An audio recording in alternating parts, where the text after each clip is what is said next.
Hello and welcome back to Bookish, and welcome back to another rainy day here on the Texas Gulf Coast. Today I'm here with a book review. I'm reviewing The Snow Leopard by Peter Matthiessen. It just occurred to me, I don't know how to pronounce his name. I've read some fiction by Matthiessen before, but this is my first nonfiction.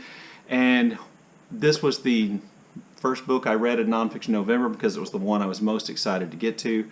And I wasn't the least bit disappointed.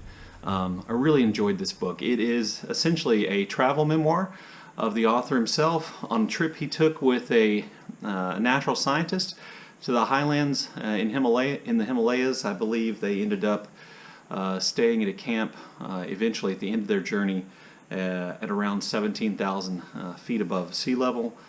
He went on this trip with this scientist because the scientist wanted to study blue sheep, which live up in the mountains up there, and the author himself and, in fact, the natural scientist hoped to catch a glimpse of a snow leopard.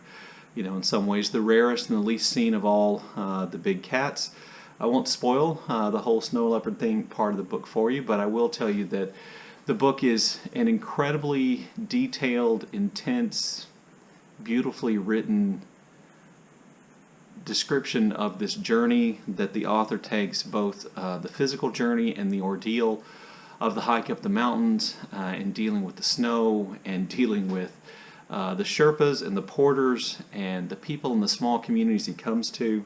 It is a spiritual journey, the author dealing with the aftermath of the grief, dealing with the grief in the aftermath of his wife's death from cancer.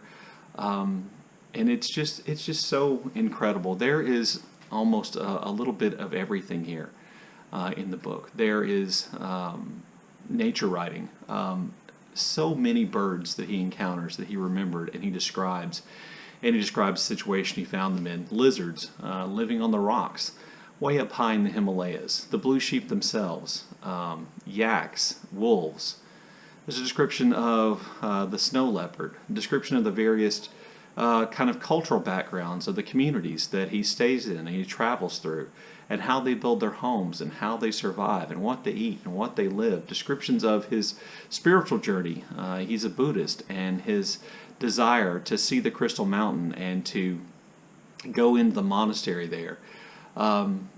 It's just it's just incredibly powerful, and it's a little bit of everything. One of my favorite things about it is this: it's not overly complicated. He's not hiding the fact that his journey is both physical and spiritual. You know, the obvious connections from, you know, the journey up the mountain in terms of his path towards acceptance and to, you know, a greater understanding in the Buddhist sense of the term. And his eventual achievement of that and getting to this higher place where he can be more at peace and think and meditate. You know, he's not hiding any of that. Nor is he hiding the idea that, you know, when he had to return to the world, eventually being, you know, leaving this kind of ideal place where he's had this great experience, is at first painful, but as he descends the mountains, as he gets to lower and lower elevation, he looks more forward to the things of his life, his kids, you know, the comforts of home, getting back to work. Even the idea of just being able to take a shower. It is a beautiful story. It is beautifully told, and you really feel like, I felt like at least, I was there. And it's the kind of story that's just kind of right up my street, right up my alley. I can't remember which one we're saying or which one I'm saying this week. I love stories about hikes and treks in the mountains, and I'm fascinated by Tibet and Nepal.